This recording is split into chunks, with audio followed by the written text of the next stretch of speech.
எதிர்கட்சியை சார்ந்தவங்க பெருசா விமர்சனம் பண்றாங்களே, இந்த டிஷர்ட் ஏன் அவர் போடுறாருன்னு சொல்றாங்களே அப்படின்னு சொல்லும்போது சொல்றாரு, நானாச்சும் டிஷர்ட் போட்டிருக்கேன், கூவத்தூர்ல அவங்க அது கூட இல்லாம ஆட்டம் போட்டாங்களே, அதை மக்கள் மறக்கலாம்னு சொல்லிட்டு போயிட்டே இருக்காரு. நிக்கிறது கூட கிடையாது. அவர் எப்படிப்பட்டவர்னா, தந்தை பெரியார் தான் சொல்றாரு, எனக்கும் கடவுளுக்கு என்னப்பா முன் விரோதம், நான் பார்த்தது கூட இல்லைப்பா. நான் எப்படி தந்தை பெரியார் சொல்றாரு பார்த்தீங்களா, அந்த ஒரு யதார்த்தவாதியாக. தமிழ் உன்னுடைய முரசாகட்டும், பண்பாடு உன்னுடைய கவசமாகட்டும், அறிவு உன்னுடைய படைகலனாகட்டும், அறநெறி உன்னுடைய வழித்துணையாக இருக்கட்டும் என்று சொன்னார் பார்த்தீங்களா நம்முடைய பேரறிஞர் அண்ணா. அவருடைய வழியை பின்பற்றி என்னை எதிர்க்க துணிந்தவன் எதிர்க்கும் துணிந்தவன் சொன்னார் பார்த்தீங்களா கலைஞர். அந்த கலைஞருடைய பேர பிள்ளையாக வீர பிள்ளையாக இருக்கக்கூடியவர்.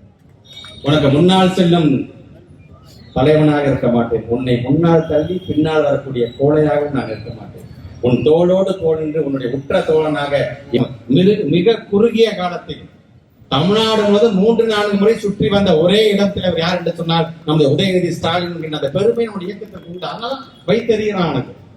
என்னப்பா அந்த இயக்கத்துக்கு அதுக்கு ஆளே வரமாட்டான்னு அடுத்தவங்க தூக்கி பிடிச்சிட்டாங்கப்பா அப்படிங்கிற அளவுக்கு நீங்க வயிறறியலாம் ஒவ்வொருத்தரும்.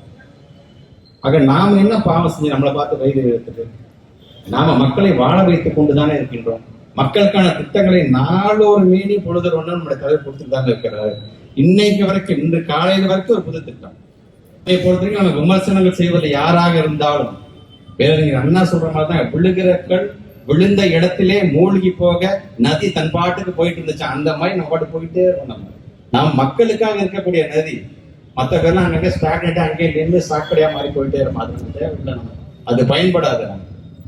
ஆக அப்படிப்பட்ட ஒரு இயக்கத்தை சார்ந்த திமுக பொறுப்புல இருக்கிறது மட்டும் இல்ல, நான் திமுக உடன்பிறப்புன்னு சொல்றதே பெருமைதான் நம்ம ஆளுங்களுக்கு.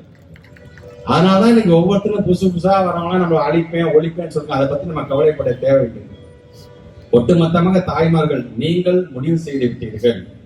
ஆக அந்த விதத்தில் இன்றைக்கு உங்களுக்காக உழைப்பதற்கு உங்கள் வீட்டு பிள்ளையாக